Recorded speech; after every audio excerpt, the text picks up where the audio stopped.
E aí, pessoal, tudo bem com vocês? Professor Paulo aqui do canal Biologando. Estamos junto aí, vamos falar sobre os quinidários hoje, o filo dos quinidários, né? Também conhecido como selenterados, né? É o grupo das águas-vivas, dos corais, das anêmonas, tá? Então essa aula vai ser bem legal hoje, vai ajudar bastante você. Se você não é inscrito ainda no canal, gostaria de pedir que você se inscrevesse no canal, tá? Tá bem legal, nós trazemos vários conteúdos e agora aí um bloco todo especial de aulas gravadas para vocês, para ajudar você a conseguir realizar o seu sonho, que é uma vaga aí nas diferentes universidades do país, tá bom? Então, vamos começar a nossa videoaula de hoje. Vamos falar um pouquinho dos quinidários, tá? Olha, quando a gente fala dos quinidários, sempre lembrando, viu, gente, que nós temos aí uma imagem muitas vezes negativa deles, né? Nós sabemos que aqui no Brasil, durante o verão, nós estamos tendo problemas, né? Devido aí vamos colocar assim, a grande proliferação de águas-vivas no nosso litoral, né? Então existem muitos acidentes que nós temos com as águas-vivas. Mas as águas-vivas, elas são perigosas, Paulão? Né? Existem águas-vivas que elas não têm células urticantes, né? Que nós vamos estar falando daqui a pouco, são os quinidoblastos, tá? Existem águas-vivas que têm uma capacidade de produzir queimaduras e até mesmo choque anafilático, no caso, né, nas pessoas que entrarem em contato com seus tentáculos ou até mesmo com o seu corpo, ok? Vamos falar um pouquinho dessas células também para vocês, tá? Mas sim, as águas-vivas elas são perigosas. A caravela portuguesa, né, que é um outro exemplo de quinidário, talvez seja o quinidário mais perigoso dos nossos litorais no verão, tá? Mas aquela água-viva, aquela caravela está ali na areia, está enroscada na areia, está morta. Gente, muito cuidado, tá? Uma das atribuições aí, que você não sabe, mas que os bombeiros normalmente fazem quando chegam na praia, é retirar as águas-vivas que estão encalhadas na areia, que elas ainda podem demorar horas e horas para morrer. E às vezes uma criança acaba achando que é um saquinho plástico, alguma coisinha ali, vai mexer e acaba tendo uma queimadura muito grave, tá? Então, na verdade, sim, né, nós temos que ter muita preocupação, porque existem pessoas que são alérgicas e têm uma reação muito forte, podendo ter uma parada cardiorrespiratória através de um choque anafilático, tá? Então, temos sim que tomar cuidado com as águas-vivas, com os quinidários, né? Lá, e também no nosso litoral, como eu falei, mais perigosa é a caravela portuguesa, tá? Então, das características gerais aí dos quinidários, olha que interessante. São aquáticos, predominantemente marinhos, são metazoários diblásticos, tem dois folhetos embrionários, portanto, né? Tem o folheto da ectoderme e o folheto da endoderme. Não existe o terceiro folheto, que é o folheto da mesoderme, tá? Ele não foi originado ainda, né, nesse grupo, tá? Então, só ectoderme e endoderme. São animais acelomados, né? Por quê? Porque o celoma ele pode ser formado a partir do terceiro folheto, que é a mesoderme.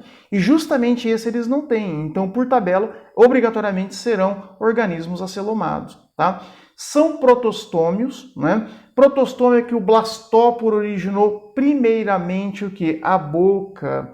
Esses animais não têm ânus, diga de passagem, eles só têm boca, tá? Então isso é muito importante. Acaba o quê? Né? Eles tendo lá sistema digestório incompleto, portanto. Então o alimento entra pela boca, vai até a cavidade gástrica e depois os dejetos são eliminados pela boca também, tá bom? São os primeiros neuromiários, né? Tá, aqui apareceram pela primeira vez aí no grupo como um todo células nervosas, mas não formam cordões nervosos, não vai formar gânglios, tá? Nervosos, não vai ter isso. É um sistema nervoso chamado difuso, tá? Então os neurônios eles ficam como? Eles ficam esparramados ao longo do corpo do animal, ok? Muito importante isso aí, tá? Podem possuir a forma de pólipo ou medusa, tá? Possuem principalmente simetria radial, né? Aquela simetria que você corta o animalzinho em vários planos de divisão, passando ao centro, não é? Como se fosse uma pizza, diga de passagem. E apresentam metagênese, que é chamada alternância de gerações, ok? Beleza. Olha que bacana aqui, ó. Então nós estamos vendo aqui uma água-viva, né? Aqui você vê os tentáculos, aqui você vê a boca do animal, tá? Então, a gente estava comentando a respeito daquela célula urticante, né? O quinidoblasto. Essa célula urticante, ela existe aqui, ó, ao longo de todo o tentáculo do animal. E quando encosta, né, nesse tentáculo, o animalzinho, ele acaba, um animal de pequeno porte, um peixezinho pequeno, né, um peixinho, né, que a gente chama, né? O que acontece? Ele tem uma morte instantânea, né?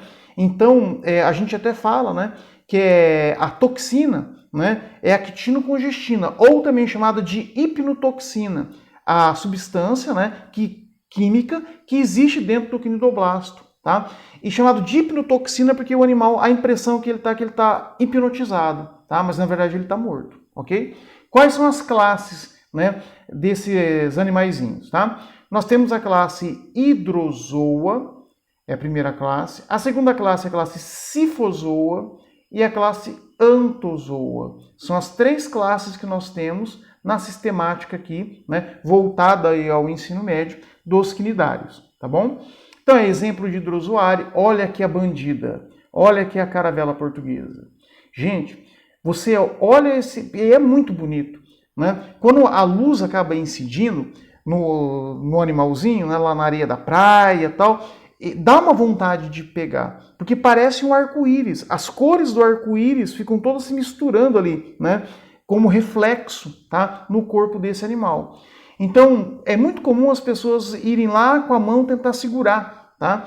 Porque chamou a atenção, principalmente as crianças. E é aí que ocorrem os acidentes, tá bom? Essa partezinha aqui, essa parte flutuadora, né, funciona como se fosse uma vela. O vento, daí o nome caravela portuguesa, porque o vento vai arrastando ele, né, ao longo dos oceanos, tá? Então aqui na verdade não vai ter uma locomoção ativa, né? E aqui embaixo estão os tentáculos, ó. Encostou em algum organismo, automaticamente esse organismo vai acabar morrendo, tá? Esses peixinhos pequenos, como a gente tinha comentado com vocês. Cifozoários, aí você tem as famosas águas-vivas, né? Que a gente encontra aí no litoral no final do ano em grande quantidade. Sabe, gente, tem que tomar cuidado. A gente esquece, a gente fala assim, eu nado muito bem, Paulão, eu vou entrar no mar, mas sempre tem que ser naquela área que o bombeiro separou, que é uma área de segurança. Porque eu já vi muita gente que é campeão, né, nos seus estados aí de natação, né? Tem gente que é campeão aí do Paraná, São Paulo, Rio de Janeiro, né? Participa é triatleta, não é? Nada no oceano super bem, treina diariamente, não é? Mas, gente, eu já vi campeão de triatlon, tá? Ter acidente com água-viva, ela ficar enroscada no braço e a pessoa começar a se afogar, porque não conseguia nadar. A dor é tão grande, e cada vez que você se mexe, mais células urticantes são disparadas e colocam toxina no teu corpo. Chega uma hora que você não consegue coordenar os movimentos. Então você está querendo dizer que muita gente morre afogada, que sabe nadar, porque entrou em contato com o animal e não consegue nadar na hora por conta da toxina? É isso mesmo, tá? Então tem que tomar cuidado. Claro, se você estiver nadando no local que o salva-vida está te observando, ele vai conseguir efetuar o socorro, tá? Mas é muito perigoso. Os nossos oceanos, principalmente na região sul, no verão, estão coalhados de águas-vivas. Todo ano bate recorde da quantidade de água-viva nos nossos oceanos no verão, tá? Então a gente tem que tomar muito cuidado com elas. Aí, os antozoários, né? Os antozoários que vocês têm aqui, ó, os corais. Durante o dia, você olha, você enxerga o exoesqueleto deles, tá? E à noite, o que acontece, né? Ocorre o florescimento desse coral. Então nós vamos ter os tentáculos, né? Aquela mesogleia, ela é projetada para fora, né, do esqueleto, tá? Justamente para quê? Para captação de alimento, né? E aí um dos principais alimentos dos corais é o plâncton, né? O zooplâncton. Olha que interessante, tá? Então é bem bacana isso aí. Bom, dando continuidade ainda um pouco, né? Vamos falar dos tipos morfológicos com vocês, né? Então você acaba tendo o pólipo, que é essa forma no qual o quinidário ele está fixo, né? Então você vai ter ali principalmente quem? Os corais, né? Mas as hidras também são representantes, né? Estão fixas, ligadas em determinados locais, também são consideradas pólipos, ok? Já a forma de medusa ou medusoide é a forma que consegue se deslocar no oceano, tá? Ela tem um deslocamento, ela não está fixa ao substrato, ao fundo do oceano, tá bom? Então, olha que bacana aqui, ó, né? Essa é uma água viva, né, jamanta, que eles chamam, né? Típica do litoral da Austrália, né? E olha quanto peixinho, parece um varal de peixinho aqui, tudo pendurado aqui, ó, né? Esses peixinhos estão todos mortos, né? Eles encostaram nos tentáculos, o quinidoblasto, né, disparou, e a célula urticante acabou o quê? Levando eles à morte. E depois eles vão ser direcionados para a boca do animal, e lá o animal vai fazer a digestão dos seus corpos, tá bom? Olha aí outro representante, as anêmonas, tá? Aí ó, o coral florescendo, né? Aqui você vê outro exemplo de água-viva, tá? E é interessante, gente, que todo mundo, a impressão que dá muitas vezes é que você, na hora que você estiver no litoral, na praia, você vai conseguir enxergá-las direito. Mas elas têm um poder de camuflagem muito grande na água, tá? Então, o que acontece? Parece um saquinho plástico na água. Nem sempre você consegue, às vezes, enxergar a água viva, né? De uma forma perfeita ou clara. Aí acontecem os acidentes. Outro problema também, viu, gente, é o seguinte: às vezes os tentáculos dela são muito grandes. E os tentáculos sendo grandes, o que acontece, né? Você pode estar, às vezes, a 1,5 metro dela, mas o tentáculo dela já está encostando em você, embaixo da água, tá? Então tem que tomar cuidado. Quanto à locomoção, então você tem aquelas células, né, nervosas, elas estimulam o movimento de contração, a água-viva vai se contrair, você vai perceber aqui, ó, e vai ocorrer o quê? A propulsão, a eliminação de água para o sentido oposto. Então, em reação à ação da água-viva, né, se contrair e expelir água, ela se movimenta no sentido contrário, tá? Então, olha que interessante.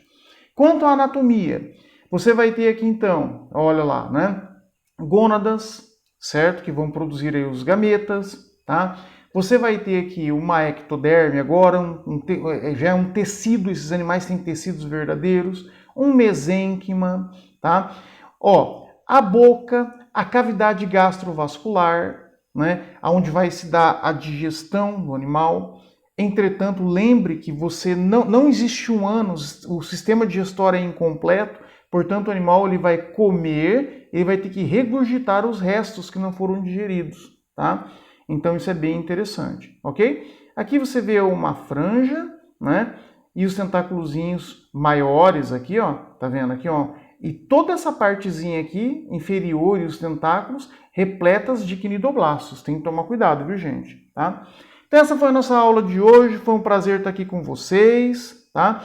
Espero ter ajudado vocês aí, ok? Os quinidários não tem muito problema, né? É um grupo bem fácil mesmo, tá? Abraço a todos. Se inscrevam aí no canal, deixa o like, curtam aí os nossos vídeos, tá bom? Muito obrigado.